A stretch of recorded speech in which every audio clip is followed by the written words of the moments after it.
All right, we are started. Getting people to start rolling in here. Oh yeah, they're pouring in. Good evening, everybody. What about that little pop-up screen on the camera over there? Does that need to do anything? Oh, let me adjust that real quick. You could only see all the technology that's going on now. It's very impressive. All right, guys, let us know if you can hear us okay. Just do a raise hand or say okay in the chat if you can hear everything fine. Testing 1, 2, testing. All right. Everybody's here? Yeah. 7 o'clock on the dot. Perfect. All right, guys, before we get started, I just want to do some housekeeping real quick. If you have questions, anything like that, put it in the chat box versus the Q&A. Chat box is the easiest place for us to see it. So just throw your questions in there. There'll be a little switch in there that says for the panelists to view, or there's a switch that says for everyone to view. So you can make your adjustment on that. But if you just want a question to come to us, I recommend just doing the panelist check mark in the chat box. We had several hundred people sign up. So I want to make sure that we give maybe a minute. How many do we have in at this moment? We got over 100 now. So we'll give it maybe another 30 seconds or so, and then we'll rock and roll. I know many of you have asked, will we have this archived and have this up? We will. We have not done that in the past. We had to basically add another kind of setup to do that, which is fine. But I think that there was a lot of people who wanted to be here tonight that weren't able to be here. So we will make that available. We'll put that on the website, or we'll put a link to it on the website and to download. I don't know. We'll figure that out because it's obviously it'll be a big file. The second thing I want to say is we have allotted an hour, 7 to 8. However, we will go as long as we need to. If we need to sit here and answer questions well beyond that, we will. We will be respectful of your time. But in this environment, I think it's critical that if somebody has questions or concerns or thoughts or whatever it may be, that we spend the time needed. So I know we have people on this call from all over the country, all over the United States, probably a few from overseas. So welcome wherever you are. Thank you for joining us. I never in my wildest dreams, when we were talking about doing a webinar about a week ago and putting it on the calendar, never in my wildest dreams did I think it would be so important to be doing it today after the market that we saw today. Critical time, I think, to come to you, to take some time and to discuss what's going on, what we're seeing, what we're doing in this environment. So again, thank you for joining us tonight. And if you're new to a program like this, again, thanks for tuning in. All right, we're gonna start right off, and what we'll do is we have all the slides here, and I know that's very difficult to see. Logan can also bring them up for you on the screen, so we'll go back and forth. So if you don't see something right away, be patient. First screen we're going to look at here. Look, you'd have to be living under a rock not to understand that the market is currently a sea of red. We're 6 months into the year. Basically, every asset class is struggling, and we have the major asset classes shown on this chart. From the far left, the S&P 500, which as of today currently is approximately down 23%, well into the textbook definition of a bear market. NASDAQ worse, 32% decline. Value stock, so a broad basket of value, which was supposed to sort of be the asset class that would weather any storm, down 13%. And thereon, as you can see now on your screen, from mid caps, small caps. Yes, there are some anomalies. Gold up 2%. Glad to have a position of that in a majority of our passive portfolios. You could dive in a little bit further and see many of the commodities, base materials, or even energy is up, some of which considerable. But one of the reasons it's not had a significant impact on the S&P 500, for example, is it's such a small percentage of the S&P. One of the things, we won't dissect this tonight, but one of the things that's interesting about that is the design of the S&P 500 is such that if those energy stocks, for example, or the material stocks continue to grow, continue to increase in size, they will play a more predominant role in the S&P, nature of a market cap weighted index. Different seminar or a different webinar for a different day. What I really want to bring your attention to, and one of the biggest anomalies that we see in this environment, which is making it very, very difficult, is the bars on whatever, I believe it is your far right, and they're over my shoulder here. The first is the 20-year Treasury Bond. The 20-year Treasury Bond is down 23% as of today, as noted by the TLT, the Exchange Traded Fund, the TLT, which measures the 20-year Treasury. The aggregate bond, so a bond fund holding a variety of bonds and different maturities, is down 12%. Now, there's goods and bads. The good side is if you hold the bonds, the interest is going up considerably. So you're going to bear that fruit. That's why a lot of people, if we've been in meetings or something and you're like, should I just dump this bond fund? Or maybe you're thinking that in your 401k, or you have a portfolio somewhere else and you're like, should I just dump this? I'm losing money in my bond fund. I don't think you should. And again, we'll discuss that in a while. But while you wait, you're certainly getting more interest. But the movement in the bond funds has been something we haven't seen in basically the last 30 plus years. So that, though, has made the management side very, very difficult, because a majority of portfolios have stocks and bonds. And traditionally speaking, you have those so that when stocks go down, bonds go up. During COVID, that happened precisely as you would expect. Stocks went down, bonds went up. Now, today, for instance, stocks went down, bonds went up. Now, why today did that happen? Well, one thing is that you finally get to a point where money leaves stocks and goes into bonds. No question about it, regardless of what the Fed's doing. Fascinating, however, that it came after a 75 basis point rate hike. So there might be a subtle change in character there, which we'll be watching closely. But what I wanted to show is that it's not just stocks. So a lot of times people say, oh my goodness, my portfolio's down. This is awful. It might just be that you own a lot of bonds, and the fixed income portion is what's really dragging the portfolio down. That's been particularly difficult, especially for retirees or people that are living off fixed income. But again, and we can have dialogue about this another time, interest rates on those bonds are up, and we certainly don't anticipate that bonds can continue, because that would mean that interest rates just soar from here. And if that transpires, we're going to have a lot more problems in our country than just a declining stock market. But at least in the short term, this year has been almost everything has been hit because of those interest rates. Absolutely. In fact, and again, a lot of tonight, what I want to do, this isn't just a cheerleading fest, okay? I've been doing this for 20 some years, have been through a tremendous amount of market corrections, bear markets, flash crashes, you name it, 9/11, across the gamut. It never seems to get any easier, right? What gets easier, though, is the understanding that this too shall pass. You don't know how. You have ideas, you have things you're looking for, things to change, etc. But I can vividly remember when I was starting and growing my business and 9/11 occurred and the market was closed for 5 days. And we talked about this during COVID a lot.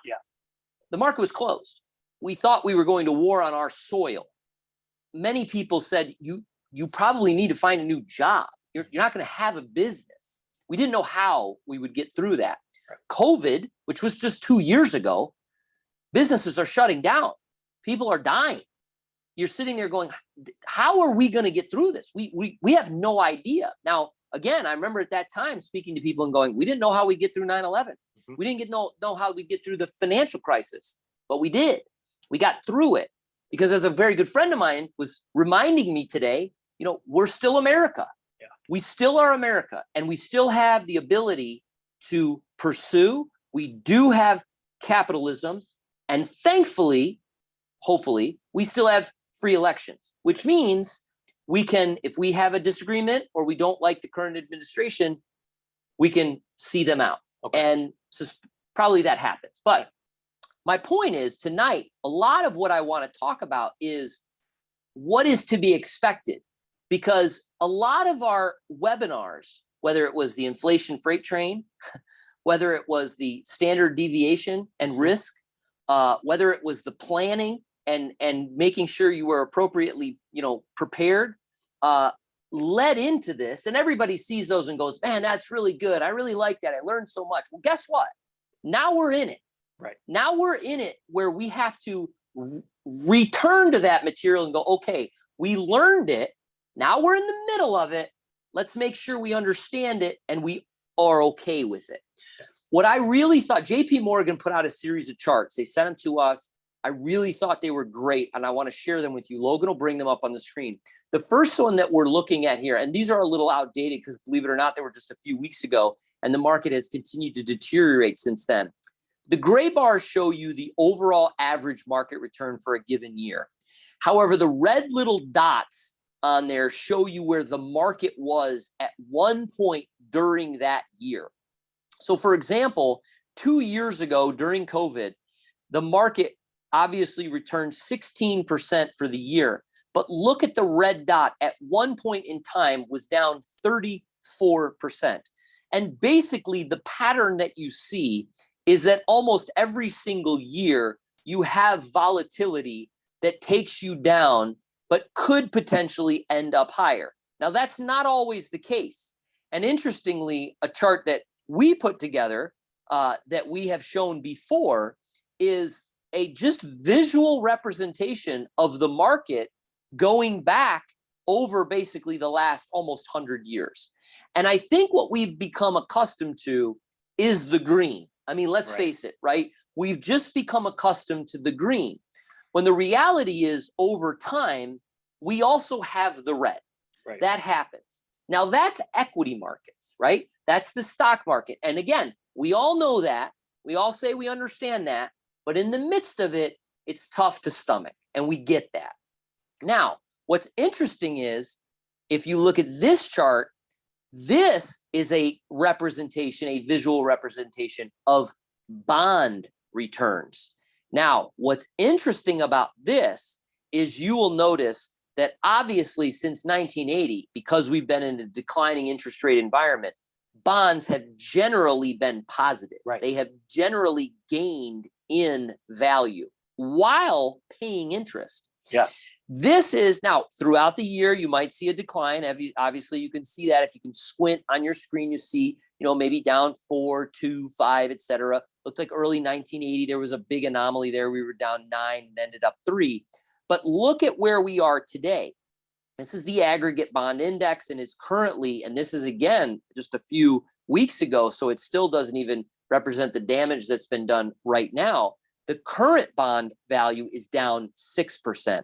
Now, you can make an argument, and I will just disagree with that, but we can have an educated conversation about it. You can make an argument that the 30-year interest rate decline that we have seen is over, that it's over, that now we are going to go through 20, 30, 10, whatever years of higher interest rates. So that this chart that we're looking at, you could make an argument that you can flip it the other way. Okay. And that bonds would have negative returns as interest rates went up. Now, thankfully, we are paid to own bonds, much like dividends and why we own index funds and why we have dividend producing investments. Because what's not shown on here is the interest that you are getting. Right. So bonds mature, bonds come due. So why this chart doesn't make me nervous at all is that if you own high quality bonds, even if you own a fund or an ETF, they will be maturing and paying you higher interest rates. Right. So it's a waiting game. We don't like to wait. Heck, nobody likes to wait, but it's a waiting game. But it's also interesting that what if it's not a 30-year reversal? What if we don't all of a sudden see interest rates, rising for the next 10 years? And again, different discussion for a different day. We'll get into it a little bit. But my belief, and a lot of folks believe, that if we were to see interest rates rising over the next 10, 15, 20 years, our country would be completely bankrupt. Right. We finance everything on debt. We live on debt. We have debt to GDP over 100%. Yeah, government runs on debt. The government runs on debt. So it is my opinion, and from a macroeconomic perspective, not tonight's discussion, another webinar, that this is actually more of an opportunity in the bond market than it is a warning sign. Okay. I believe that. I believe interest rates will actually be coming down. I know people think that's crazy, but I do. But it will actually be better for the bonds in the long run. But it is an important chart to understand just how out of the norm this is. Yeah. Which in turn is making a average allocated portfolio struggle much more than it normally would when we see an equity bear market. So what you're looking at here on this slide is sort of a combination of the two.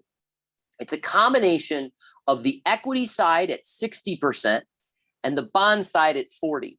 And what you see here is that over the life of this chart, yes, on average, we have higher rates of return, but even in the midst of all those higher rates of return, we have portfolio volatility that is considerable, even when we've had bonds that have remained relatively strong. Yeah.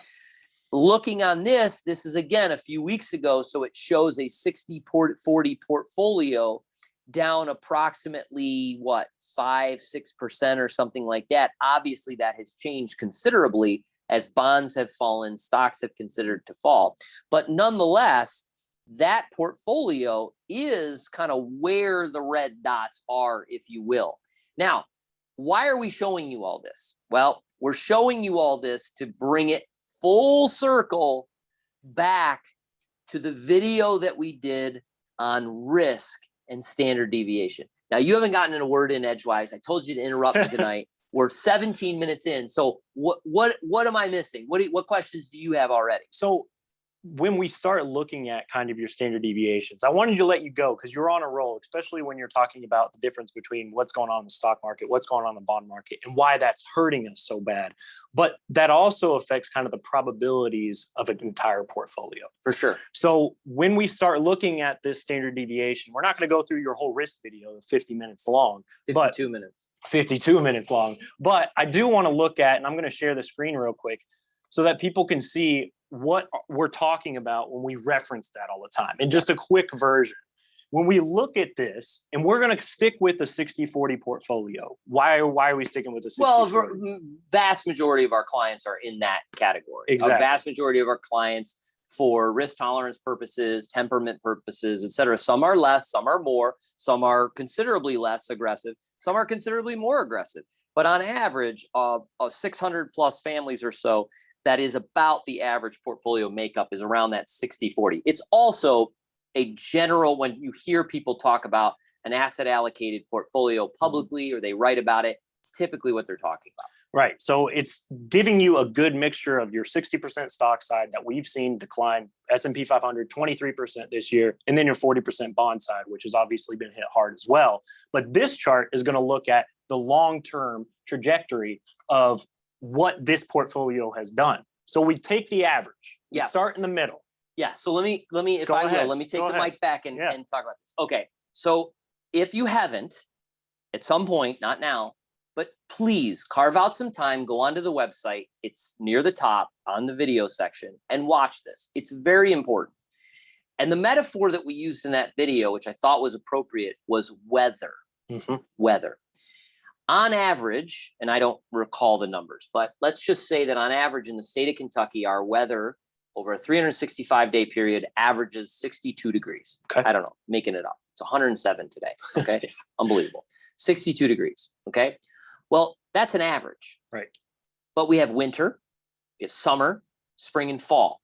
So we have a variation around the average. Yeah. So we know that if we were to plot all the temperatures throughout a given year, and you went back 100 years, you could say, oh, the average is 62. Yeah. But on any given day, it could be 110. It could be negative purple. Right. All right. It'd be very cold. Right. Okay. but the average is 62. Now, we understand that with weather. We understand that in April of this year, when it's snowing out, when we looked out our office window and there's snow coming down, we're like, that's ridiculous. Right. I can't believe there's snow coming down. But we don't expect that to happen for 3 weeks. We don't, because we know that that's an anomaly. That was outside of the norm. You can apply the same math to a lot of things, quite honestly. You can apply it to fitness. You can apply it to a variety of businesses, but portfolios particularly, and it's very appropriate and it's key to understand. Why is it key to understand? Let's understand practically speaking, because this is your portfolio. Right. And if you are explained this and you say, wait a second, wait, in Kentucky, it can be 110 and negative 10. I don't want to live in Kentucky. Right. A very good friend of mine, one of my best friends ever, he ain't gonna live here. He wants to live in Florida. He wants 78 degrees, standard deviation, 84, 74. Like that's it. Right. And when it's really cold, like it's hats and 62, he's freezing. Okay. It's ridiculous. But he would choose then, I'm not going to live in Kentucky once I understand the weather pattern. Right. Same applies. It's not fair to anyone. The market, it's not fair to an advisor. I don't care if you're with us or somebody else. It's not fair to go, oh, wait a second. I'm within the standard deviation. I understand that, but I don't accept that. Right. Well, then we have to change. We got to get you to a comfortable place. Profile. Yeah. We have to move you. Right. Right. That's the rationale behind this discussion. That's why we're having this.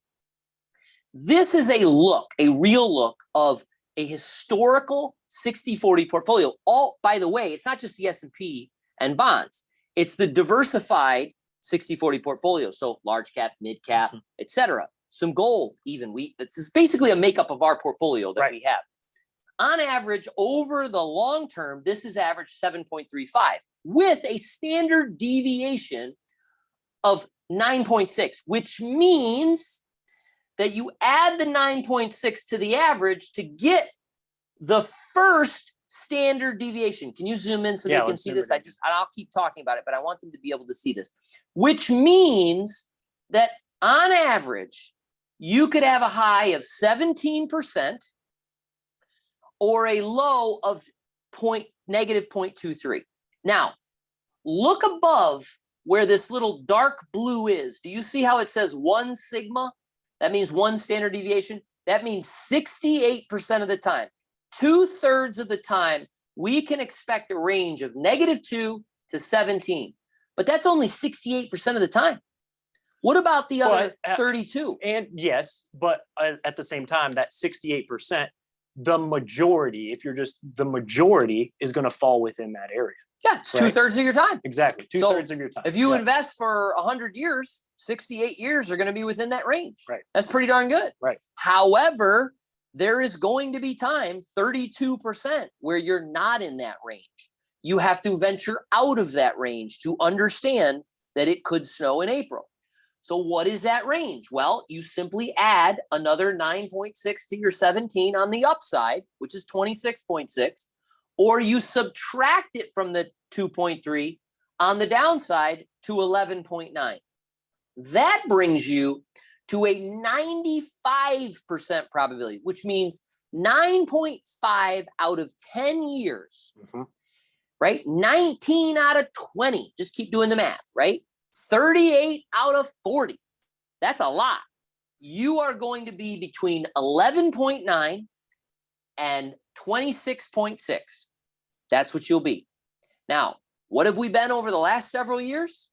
Yeah. We've been up here, right? We have enjoyed this area for a long time. And many people have become conditioned to go, well, I just want to stay in this area. I just want to hang out here. Well, and when it's been in that area for a while, you start thinking in your head, okay, well, maybe the average is higher up there. Yeah. Well, no, over the long term, it's That's still the average, at about 7%. Right. So what does that mean? Because this includes the flash crash. This includes the financial crisis. This includes the 9/11. This includes everything. So the average is 7.35. Now, so I just said, well, I want to stay up here, right?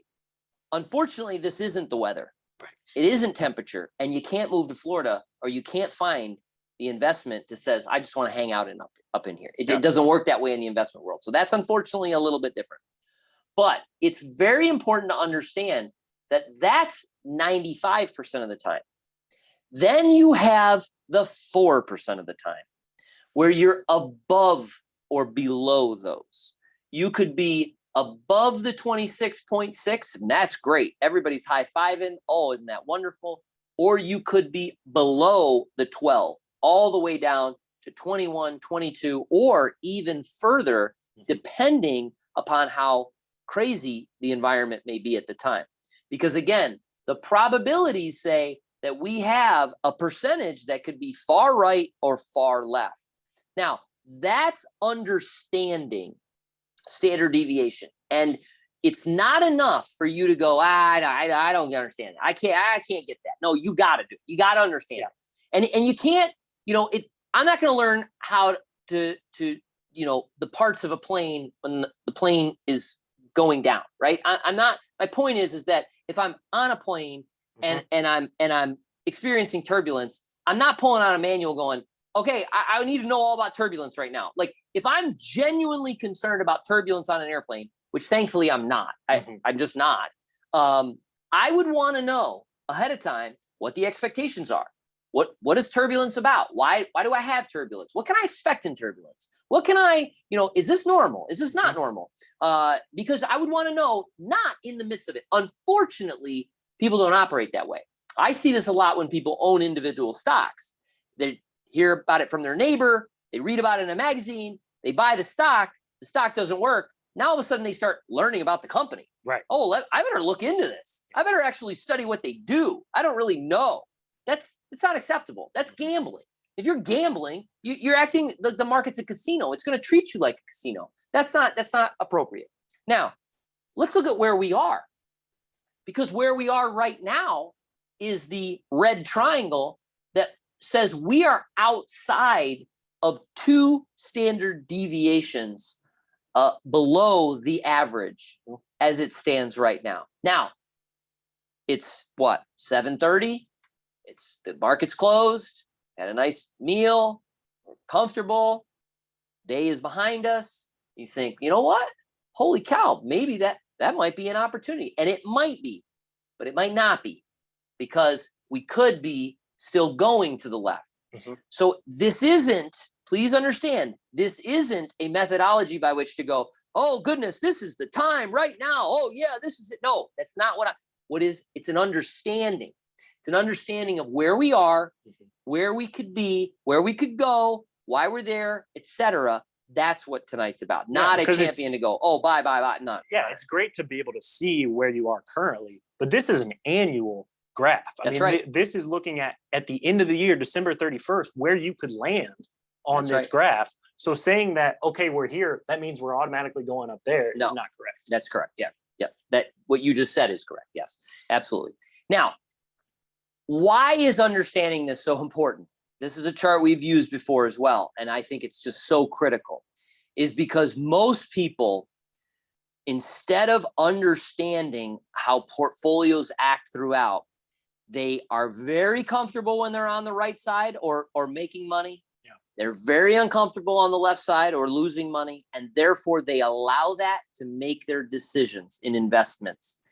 And that is why, and this was done by, I believe, Value Line. It's a fantastic chart that shows you that through 1993 and 2012, while the S&P 500 did 8.2% annualized, that was the annualized rate of return for the S&P 500, the average investor, as measured by all of their funds, this is Vanguard, this is Vanguard's mutual funds, who's come in, who's come out, the average investor averaged 2.3%.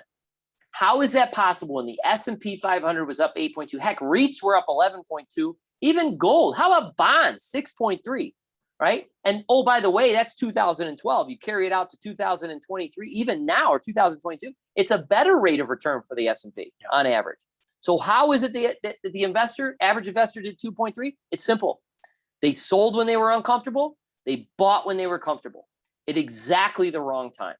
Yeah. And that's what we want to try to avoid. It's okay for somebody to say, I'm not comfortable with risk. Mm-hmm. And so therefore I want to skew a portfolio very far away from risk. No problem. We've had people, you've been in them now. You're going on a couple of years with us. You've been in meetings. Somebody says, I hate the stock market. I look at them and I go, then why are you here? Right. Exactly. I'm not going to convince you that you should be in the stock market. Right. If this is not your thing, you should not be in it. Mm-hmm. It's not for everyone. So the critical component, though, is to understand and to have an understanding of what the expectations are. Yeah. And we were looking at a 60-40 graph there, but that's why allocation is also so important. And you're mentioning it and kind of touching on it. But if you're an aggressive portfolio, those standard deviations are a lot wider. Massive. Yeah. Our most aggressive portfolio is down around where the NASDAQ is right now. Yeah. It's horrible. That is the most aggressive type of portfolio that we have, a standard deviation that moves considerably. Mm-hmm. Certainly not for everybody. The average investor has a basic portfolio, but still over 2 standard deviations away from the norm. Yeah. It's a gut-wrenching, volatile time. It's a very, very difficult environment. Now, everybody has seen this chart, right? And I kind of humorously wanted to put it in because it's the long-term chart going back through doesn't even look at, a lot of times you see these back at the Dow started in 1893 and you're like, oh yeah, I just put money in the Dow and I make $1 gazillion. This is just from a 2005, an average portfolio, sizable portfolio, but average nonetheless. You could just change the zeros if you wanted to. Move from $1 million all the way up to over $3 million. And you look at this and you go, well, I want that. Give me that. Well, that's the market. That's the market. But what you forget when you look at a chart like this is that, here we are right now. The gut-wrenching decline that we're seeing in 2022 is right here. I mean, it's a little blip on this big chart, but it's here. And by the way, that's COVID. That V-shaped reversal right there is COVID. And look all the way back here, the little gully. It looks like, maybe a little bit of a bad couple of days. That's the 50% drawdown that we saw in the financial crisis. And we're not downplaying those. But no, not at all. Seeing on the graph, you're like, okay, it's nothing. What I'm downplaying is people who look at that and go, oh, that's perfect. Just give me the market. No, you have to drill down into those and know that to get this comes with riding through all of these, which is, again, very, very difficult. Now, and I really like this a lot, and I promise we're gonna get back into some meat and potatoes of this current environment. But one of the things that I really wanted to do tonight was to just sort of take a step back and in the midst of this chaos, it's very difficult. I get it that I was watching. Flip off this screen. Let's talk about it. That's okay. No, that's all right. I was watching today, and I was watching a clip and somebody's like, "Oh, this is just, very emotional. Just this is just awful. This is the worst time in environment, blah, blah, blah." And I was like, okay, let's take a step back. Let's remember that we're investing for a very long time, right? And we're going to talk about that in a second. And over a very long time, markets have done really well and have faced great challenges, far greater than an Fed-induced, administration-induced decline, quite honestly. Right. But you have to remember that. And so part of tonight I want to do is just say, let's take a step back and let's remember the big picture. And this graph, which I like quite a bit, shows the volatility that we've been talking about, but it's summed up in the time period. So on a 1-year period, you can see that you have a 50-50 portfolio, which is in the gray there, could be as low as 15 and as high as 33. It's basically the standard deviation models that we were talking about on any given 1-year period.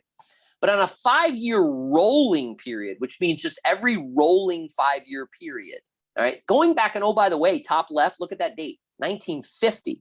So I know a lot of people are thinking, yeah, Quint, since the 80s, man, the stock market's been straight up, the bond market's been straight up, interest rates have been straight down. No, this goes back to the 50s. So this includes the 70s. This includes the 87 crash. This includes all those time periods. The rolling 5-year period for a 50-50 portfolio, up 21% or up 1%. Never a negative year in a rolling 5-year period. 5 years though. Yeah. So that's why on a podcast, when we do DIY money and somebody says, well, I'm saving and I want to invest for the next 3 years. I'm buying a car. I'm putting a house. We say, don't do it. Right. Don't do it. What do you within that mean? 5-year period. Yeah. If you're less than 5 years, don't do it. Why? You could be down. You could be down. And history says that we have a much better chance of being up over a longer period of time. Over a 10-year rolling period, up 16%, and over a 20-year period, up 14, up 5, meaning it's 5 to 14 on a rolling, 20-year period. So the longer you go out, right, the greater the return, and it's basically all positive. Right. Even if you're on the lowest end of that spectrum, still got a 5% return. Obviously, exactly you don't want right. that, but you still got a 5% return. These are rolling Lowest years. end. So this literally looks, 2021 through 1991, 2020 through 1990. That's what a rolling period is.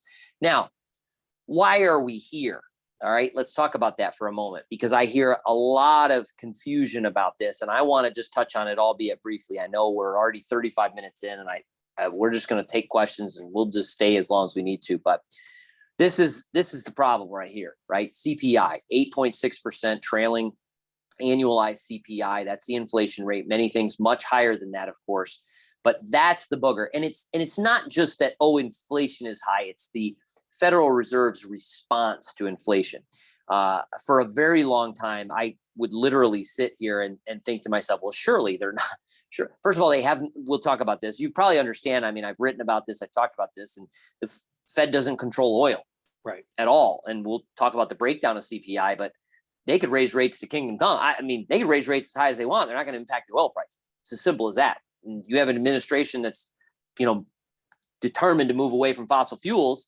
And look, I'm all about green energy. I'm all about that as well. I mean, for sure, I think we should, but in moderation, right? In moderation. But we have an administration that is determined to move away from fossil fuels, oil at $120 a barrel, but a Fed that by raising rates may be impacting oil. No, what they're going to do is can only impact the demand side, which means they can impact businesses, put people out of work so that they don't have to drive. Get off the roads. They don't have to drive to work. And if a business shuts down, they're not using energy, right?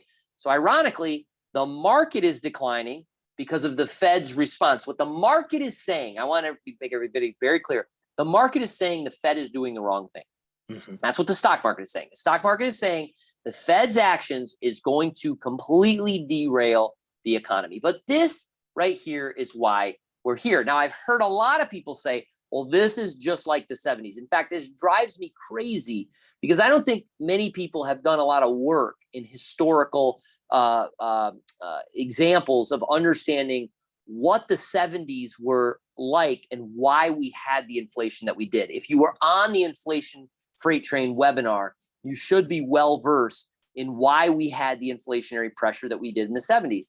And if you are well versed in that, you have to understand that today's inflation is not like the inflation of the 70s. I should say it's not the result of the same thing from the 70s. Not the same cause, okay? basically. Right. I mean, if you look here in 1973, we had an 8.71% CPI. So you could say, what are you talking about, Quint? It's exactly like that. I get it. The result is the same thing. Like somebody having a temperature, right? I could break my leg and I could have a body temperature of 104 because my leg's broken. It's my body's response to my leg being broken. Or I could have the flu, right? Quite honestly, if I have a broken leg, I need to go to the ER. I need to have something done. I need to be in a cast. They're going to fix my leg. If I have the flu, I'm getting a prescription. I'm going home. I'm on bed rest. I'm taking something for my flu, right? Yeah. Temperature is the same bodily response. You're laughing because that was a great metaphor. We never talked about it. The temperature's body response, 104 temperature, is the same because I broke my leg or I have the flu. How I treat it is differently. Unfortunately, in our country, we have one way to treat the temperature, and that is raise interest rates. Right. It ain't going to work in this country right now. What's happening is we have the flu. We're trying to put a cast on the leg, and we're going, well, why isn't the temperature coming down? It ain't coming down because the leg's not broken. Right. Okay. So in the 70s, please understand, why did we have inflation in the 70s? All right. Look at your spouse. Tell him, why did we have it? Do you remember? Do you remember from the webinar? We got off the gold standard. Why did we get off the gold standard? Because the world was hoarding dollars. The world wanted US dollars so badly. Why? Because it was tied to gold, and we were one of the strongest nations in the world, and they wanted to park their money in the dollar because it was backed by gold. But what was the result? Our companies that were trying to globalize, that were trying to do business in other countries, they couldn't compete. As the dollar strengthened, every time they tried to do business in another country, they couldn't compete because the dollar's stronger, which means the value of their product goes down and down and down in that other country. And oh, by the way, when they bring that money back to the United States, it's worth less. So what the Nixon did, he knew he had to do it. For global competition, we have to get to, for them to stop hoarding dollars, we got to get off the gold standard. But he knew that if he got off the gold standard, the dollar would tank, inflation would soar. Why? Because when the dollar's worth less, your money goes less, it doesn't go as far, and prices go up. So for 2 years after he got off the gold standard, he decided, let's freeze prices. Keep them the same. Right? I've heard murmurs of this from the administration. We're going to freeze prices. It won't work. Right. We've seen that. It will not work. Supply and demand will balance itself out, and ultimately prices would soar after that. But they froze prices. The minute they lifted the price freeze, prices soared. We had inflation. But remember, we had inflation because the dollar, after getting off the gold standard, plummeted. It went down. It was worth less. It was a monetary devaluation inflation. That is what we had in the 70s. What do we have today?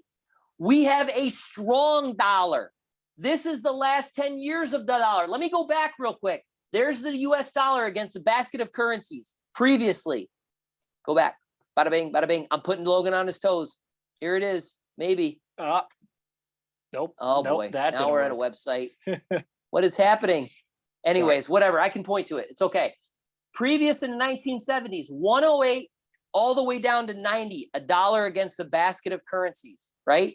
Currently, we went from 82 against a basket of currencies in 2011 all the way up to 102.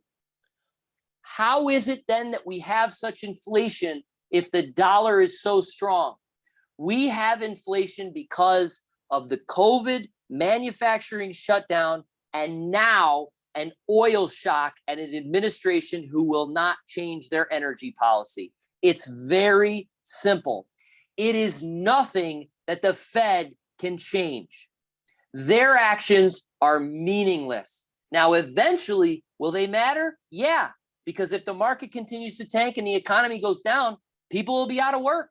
People won't be driving on the roads. Businesses won't be spending money. People will not be flying.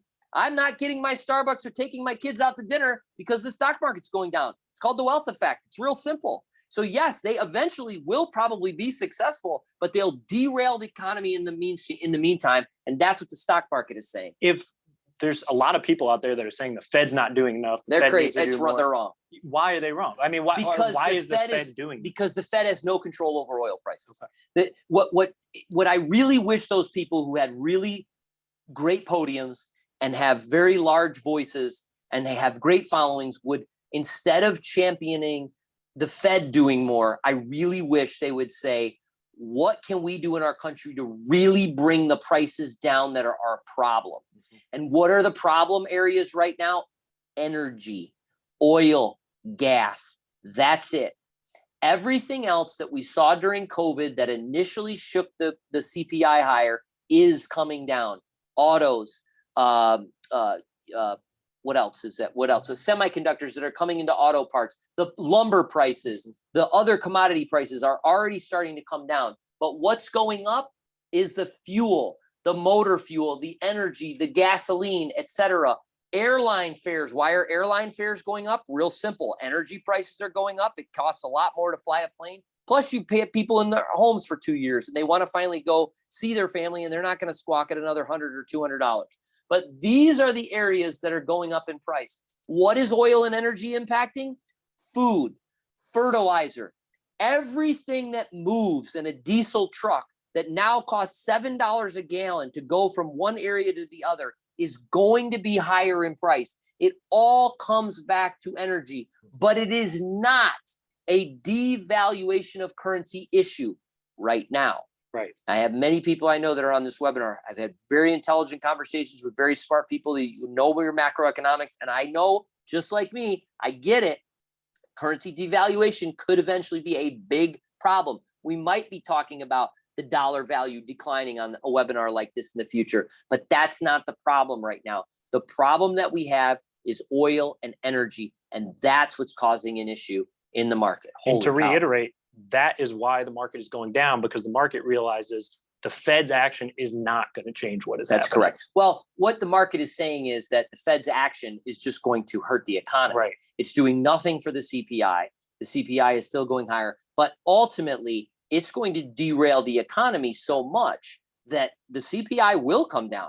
The irony of this all, bookmark this, the irony of this all is that when the CPI eventually comes down, they collectively will applaud the Federal Reserve. Mm-hmm. Regardless of where the market is at the time, regardless of where the economy is, they will take a victory lap.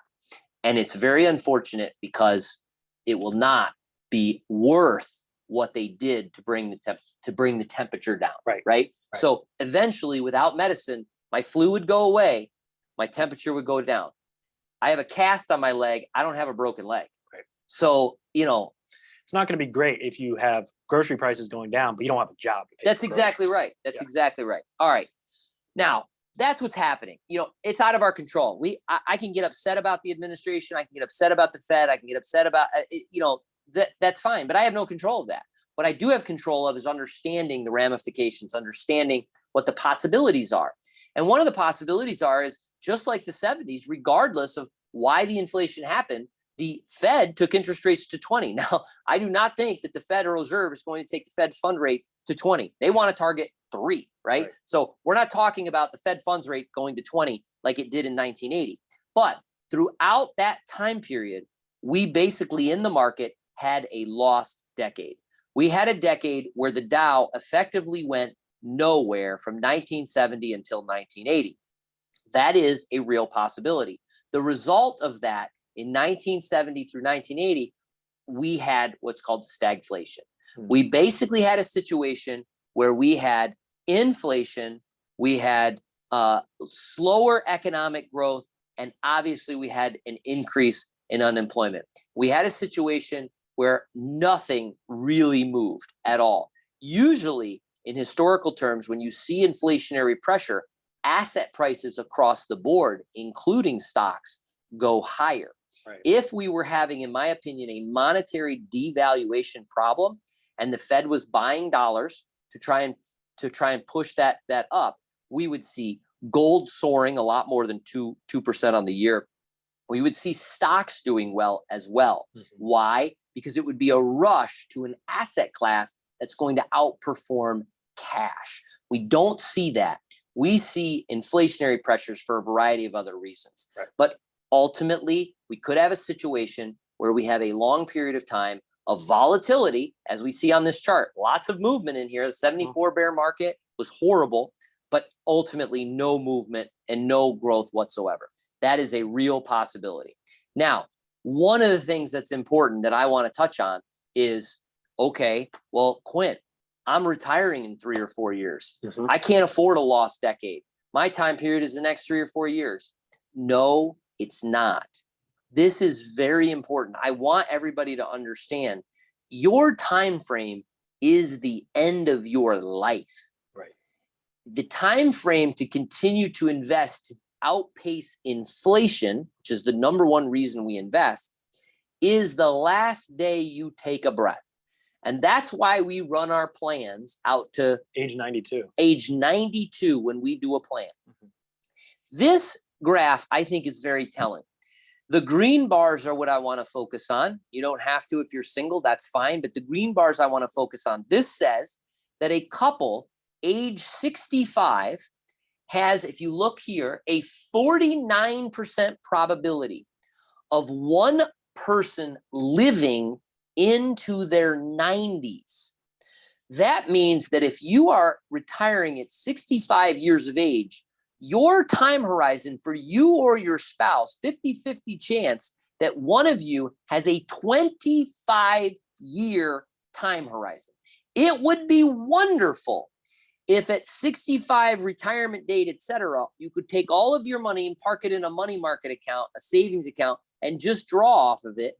But ultimately, the cost of living or inflation will more than likely erode that to where you will run out of money far sooner than you anticipate.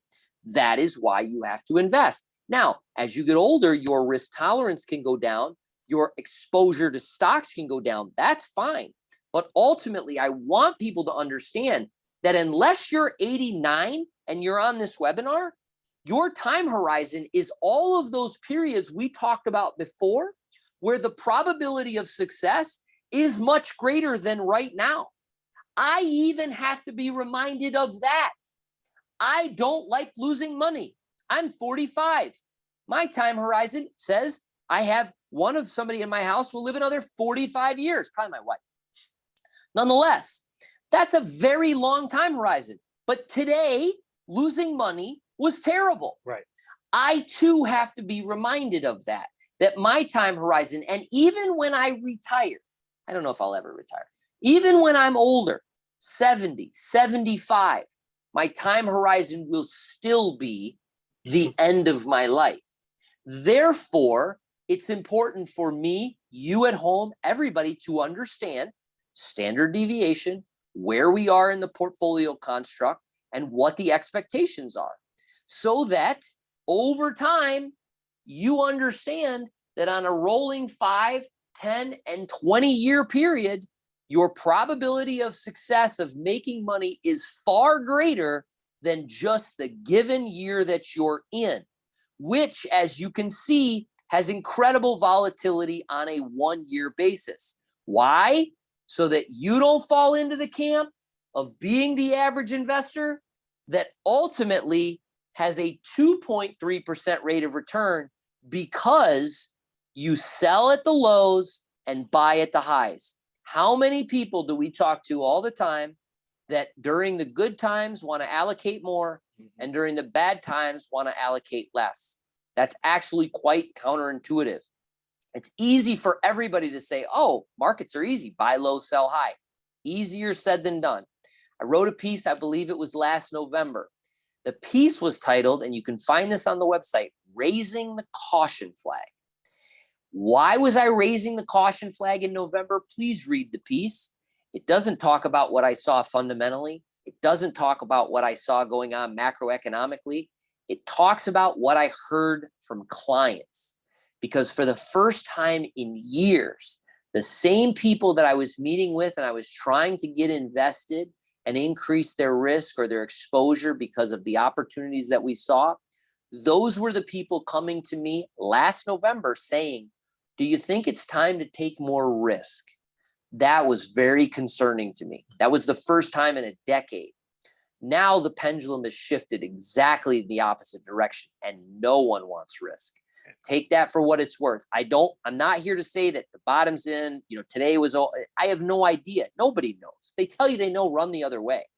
But I'm here to tell you that sentiment has certainly shifted in the opposite direction. So how do you get through this time? This is very, very important. I want you to understand. Let's get back to basics. We've talked about this ad nauseum. We've written about this, but it's very important. I really want you to understand. Now, even though you might be in the midst of the turbulence right now, might be opening up your statement. Maybe you're with another advisor.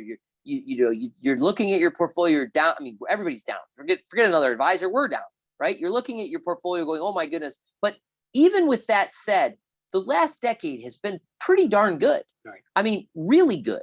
And so over the long period of time, even though you've experienced this decline, more than likely over the last 10 years, it's been a good decade. It's been a good rolling 10 years. So why I'm saying that, I'm not saying that, I'm not trying to pour salt and be like, suck it up. And no, I'm not saying that at all. What I'm saying is that if you think it's too late to take some of these actions or to make changes because your risk is too high or whatever, no, it's not too late. In the grand scheme of things over the next 25 years, it's not too late. But there's some basic principles that I really believe for you to be a successful investor, you need to follow. We are big proponents of paying down debt. Big proponents. In fact, what we were talking about when interest rates were low and our concern for inflation was high, one of the greatest defensive mechanisms for fighting inflation is having no debt.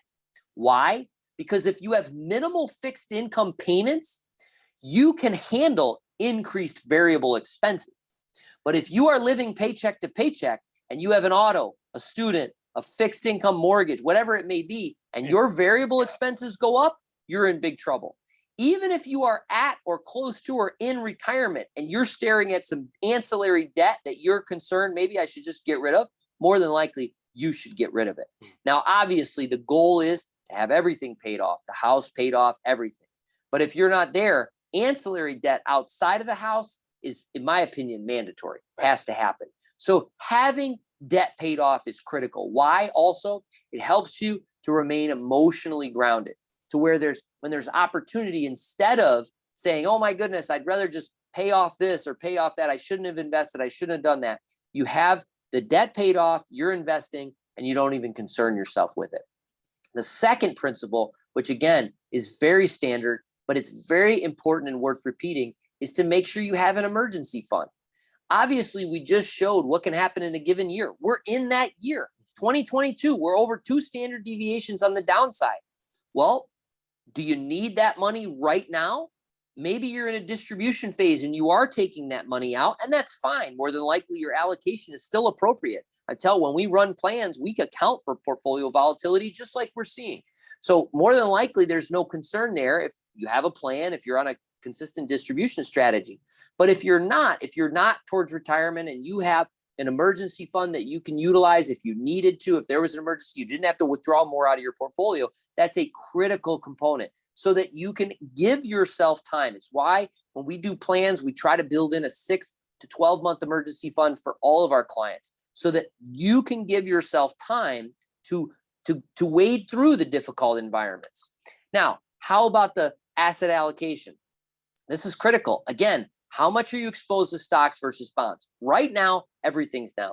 And I have people going, other than gold and energy and whatever. They're like, I don't want these bonds. I don't want it. Well, remember, understand where bonds are in relation to where they've been. Understand that the very bonds you own that are now down are paying you a heck of a lot more. I personally own bonds. I own bond funds. Those bonds are down. I don't like it. But the interest that I've gotten over the last couple of months, I was looking at it the other day. I was like, holy cow, that interest is up considerably. So that's offsetting. That's a good thing. But ultimately, those bonds are down as stocks are down. That will not, in my opinion, continue. All right. I think it's an anomaly. I do not believe that will continue. At minimum, I think the bonds will settle out, the interest will recoup, and the bonds even could go higher in price. But asset allocation is critical. How much are you exposed to stocks versus bonds? And what is the standard deviation? Are you comfortable with that? Are you comfortable with your portfolio volatility, etc.? Diversification. It's not enough, in my opinion, just to have a few stocks or to have a handful of things. I think you have to be properly diversified, not having all your eggs in one basket. Large, medium, small companies, international, gold, bonds, short, long-term bonds, etc. Very, very important. These are basic principles, but they're worth repeating because in times that we've seen over the last decade, I think people have strayed away from this. I think people have strayed away and said, you know what? I don't care about debt. Interest rates are low. Give me all the debt I can get. I just want to invest. I want to put this money there and watch it grow. Or I don't have an emergency fund. I've got the market. No, you have to follow basic principles. And then finally, the critical component is giving yourself enough time. It's real simple. You have to build in enough time. I have to be reminded of this myself. In fact, my wife reminded me this the other day. I came home, the market stunk. It was a terrible day. I was like, this is just awful. I mean, it's been this bad since last November, quite candidly. I mean, November, December was kind of garbage this whole year. So we're talking 8 months. This has not been fun. And she said, well, is your time frame 8 months? This is my wife, right? 18 years. She's been around the business long enough. She says, is our time frame 8 months? And I'm like, I know where she was going. I was like, no, it's not. She's like, well, it's 8 months. I mean, and maybe it's a year, maybe it's 2 years, but this too shall pass. We're going to be okay. And even my wife, I gave her a big hug. I was like, thank you, honey. I love you. That's wonderful. We all need to be reminded of that sometimes it takes time. Sometimes it's a long time. And we just have to remember that it's important to give ourselves that time. Now, we have no time. So let's go to questions. Yeah. What we were going to dovetail into here is we wrote a piece about some strategic steps to look at during a market environment like this. And we break them down a little bit. Let's put that on pause. Maybe we'll come back to that. Those strategic steps, if you've not read that article, it's on the website. These are critical steps. I will say one thing is I've had a lot of people ask about the Roth conversion.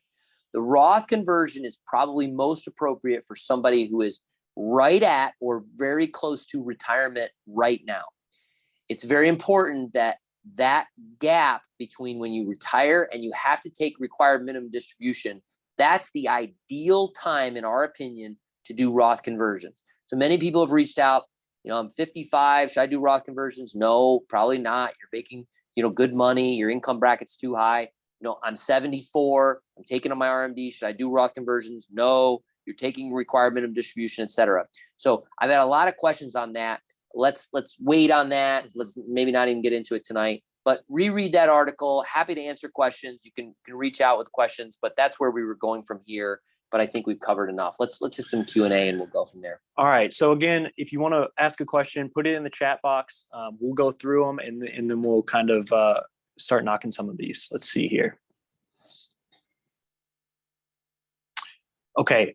This is a good question. Don't you think past history has become less relevant since 2008 when the Fed started purchasing assets in a way that is never done before? So in the United States, I would say yes, but we have a precedent in Japan that is similar to what the United States has been following. So when it comes to the United States situation, yes, it is a new paradigm. What this individual is talking about is the Federal Reserve used to simply lower and raise interest rates. That's basically all they did. And they were an emergency discount window. What that means is when banks didn't have enough money to basically open the next day, they typically borrow from other banks, right? They enter into a repurchase agreement and they decide, okay, I need to borrow some money from bank A to bank B to open the next day. That's a standard practice. When we have a liquidity crisis in the United States, which we've had many, many times, the Federal Reserve acts as the nation's bank to provide that liquidity for those banks. So it opens what's called the discount window. It allows the banks to borrow, et cetera. After the financial crisis, the Federal Reserve did something completely unique in the United States, and that is it started to actually be a buyer and holder of Treasury, government bonds, and mortgage-backed securities. Ultimately, and this individual didn't mention this, but during COVID, the Federal Reserve also started buying high yield corporate debt. The largest holder in Japan of Japan securities is the Bank of Japan. I wouldn't be surprised if in the United States at some point in time, the Federal Reserve owns securities. Mm-hmm. So yes, it's a totally new paradigm, but I would not err that on the side of everything's going to blow up, which a lot of people tend to do. I would err that on the side of the Fed has a lot of tools to keep the can being kicked down the road. And I think that's really what we would agree on is that the can debt can be kicked down the road far longer than most people believe. Now, let me touch on debt real quick because it's very important in my personal opinion. You'll often hear so much talk in the United States about our debt and our balance sheet. We never hear about our assets. So if you think about the United States of America like a home, imagine a home that has assets, the home value of $1 million and a loan on the home of $1 million.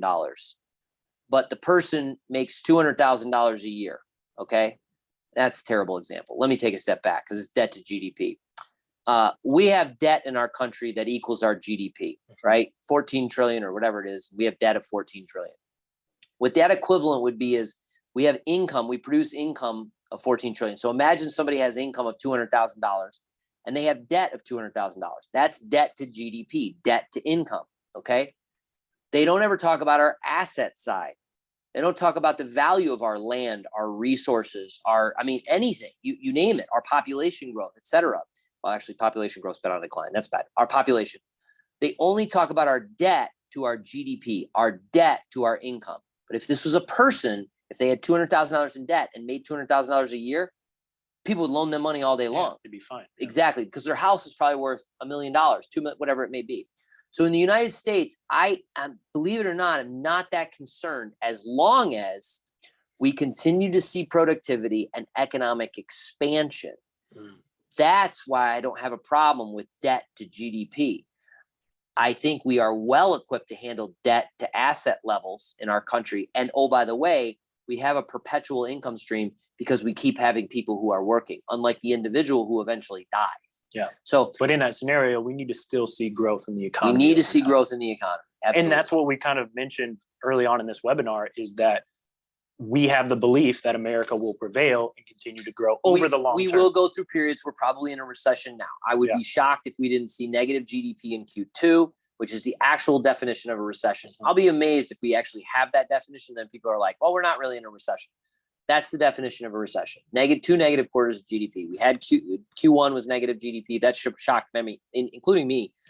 Now we have Q2 that's probably negative as well. So that would be the definition of a recession. We've had many recessions and depressions in the United States. We've had contraction of GDP in the past. We have to find a way out of that and then expand again. And then I believe we will. The ingenuity of America, the growth of America. Different webinar for a different day, but I'll be candid with you. I think the long-term challenge in the United States is a deflationary problem, not an inflationary problem. But again, totally different discussion for a different day. Okay. Well, this is a question we actually get a lot from people that are kind of inquiring with us. Is where should a 72-year-old person be in a percentage of stocks to bonds versus cash in a portfolio? So it depends on their temperament and their plan. So what I would say, and this isn't a bunt, I'm genuinely not bunting. I hope this isn't an individual client of ours. I would say, what does the plan say? So when we work with our clients, we do a plan. And I will tell you, one of the things I don't want to skimp on is at the end today, I literally had a final slide that said, what's your plan? And this is true for all of our clients. We've reached out to you. I've had some people say, oh, I don't hear, you reaching out about this. Abby, Linda, myself, emails, phone call, we reach out. If you have not ever had a plan done, we would like to do a plan, a legitimate financial and retirement plan for you, so you can understand the distribution strategy, how you're going to be using this money, et cetera. So the answer to the 72-year-old who's asking what the allocation should be, I would say, what does your plan say? Now, the plan will give you a mathematical answer, but the mathematical answer doesn't always jive with someone's temperament. So if you get a mathematical answer that says you should be 60-40, and you look at that standard deviation and go, nope, absolutely not. Well, then guess what? You have to change your portfolio and more than likely have to change your plan. Yep. Right? Somebody says, I want to retire at 62. The math says you can't. Doesn't matter. I'm going to retire at 62. Then you have to spend less money. Simple. You change one lever, you have to change another. Yeah. That's how math works. 2 + 2 = 4. If you change 2 to 1, the next 2 has to go to 3 to equal 4. Yep. All right. There's a lot of questions. Yeah, there is. Just pick a couple more. Okay, let's see. There's a lot. Okay. So this question is basically asking about a normal distribution. So what we are looking at as far as standard deviation. Do you believe that the US stock market and portfolios fall under a normal distribution, or do you think that they're kind of under a different probability or a different chart or something like that? Yeah, or in general, over time, do you believe that it falls under kind of that normal distribution curve that we were looking at? Well, that's an average. That's like looking at the weather, and that's just what it is. So I guess maybe I don't understand the question. Here's what I think this person's asking. I could be totally wrong. This person's asking is, has everything changed? I believe this person's asking that. So I believe this person is saying, has everything changed? Here's how I can answer that. Since I have entered this business, I entered this business at the peak of the dot-com crisis. I was a broker in a firm in upstate New York, and a 78-year-old broker who kind of hung around, Bill Agnello, loved the guy. He came to me one day and said, Quint, you're a sharp kid. You need to go into a different business. And I said, what? I said, Bill, you've been in the business like 100 years. I was a cocky kid. You've been in the business 100 years. What are you talking about? He goes, this business is gone. This business is over. The markets as we know them are no more. The game is done. Now, what's ironic about that, looking back, is he was 78 or older. I mean, I don't know what he was. He was an older gentleman. Mm-hmm. And he'd been through a lot. But whether it was the top in 2000, 9/11, 2008, 2009 financial crisis, COVID 2 years ago, mm-hmm. or right now, the consistency of those times, here's the consistency. Everybody will tell you that now it's over. Right. It's over. It's over. At some point, the sun will burn out. We know that. In some point, maybe this whole game is over. But the probabilities, historical probabilities, do not suggest that. And historically, as Warren Buffett would loves to say, it is a terrible bet to bet against America. So no, if I believed that, I would not be in this business. Good. All right. Let's see. Okay, so this person just wants a little bit more information on I bonds and what you think of those. We talked about this. So go to treasurydirect.gov. I think that it's a great portion for your emergency fund. I bonds are bonds tied to inflation. They're issued by the United States government. They are a rolling 1-year bond. So you have to purchase them through the government. It's for taxable money. You cannot purchase them in a retirement account. You go to treasurydirect.gov. In full disclosure, my wife and I have I bonds. We have a portion of our emergency fund in I bonds. They are set to inflation, above inflation. They're currently paying 9.6%. 9.6%. So Treasury backed, or United States backed Treasuries paying 9.6, limited to $10,000 per person per year. Good. Okay. This person asked, when the market is low like it is right now, why would you wait to buy stocks? Why not buy stocks now if you know it's going to rebound? So great question. This breaks down. I love this question. Look and see if there's anything else that we need to add, because we could conclude on this. I like to categorize people into 3 categories. You have the saver and investor, someone who is maybe 10 plus years away from retirement. You have the person who is closer to retirement, 10 years and less, let's say, to retirement. You have the person who's in retirement, okay? The person who is the saver and the investor, 10 plus years away from retirement, you should be consistently investing regardless of the environment, good, bad, or indifferent. Now, in this environment right now, if you have, let's say, extra capital that maybe you have your emergency fund already. Maybe you have already funded you've paid off your debt, and you have been, saving extra money, thinking, where should I put this money? Yes, consistent investing in the market, not trying to time it, not trying to pick the bottom, I think is critical. It's exactly what I'm doing. I would suggest that. And right now you're getting stocks 20, 30%, sometimes 40% cheaper than they were just a few months ago. So no question about it. Now, someone who is 10 years or less towards retirement, I think appropriate allocation and still consistent investing is still critical. No change whatsoever. I think as long as your allocation is appropriate, you're less than 10 years, maybe 5 years for retirement. But the allocation is much more critical. Making sure that your stock exposure is appropriate with your bond exposure. Distribution phase, you're taking money out. So you're in retirement. There's no additional money going in. I think the only other type of person I would say is somebody who maybe has been waiting, right? So maybe somebody, for whatever reason, they are not consistently doing this. They're waiting. And, they got a chunk of money. And they're like, well, what should I do with this money? Should I just go in and buy now? Well, I like the opportunity that I see right now. Math tells me, his story tells me it's a great opportunity. But maybe piece it out. Maybe take a portion now and do a portion now, and systematically in a couple months do another portion. Systematically in a couple months do another portion. And why do I say systematically and mechanically? Because if you buy today and it goes up 15%, and you're like, oh my goodness, that was amazing. I should have done it all. I'm going to wait. I'm going to wait till it goes back down before I buy some more. You can run the risk. Now you're gambling. Now you're saying, okay, I'm going to wait. Now let's say it goes down 10%. It's back to the 5, now you're only up 5 in the original purchase. And you're like, oh, it's so close.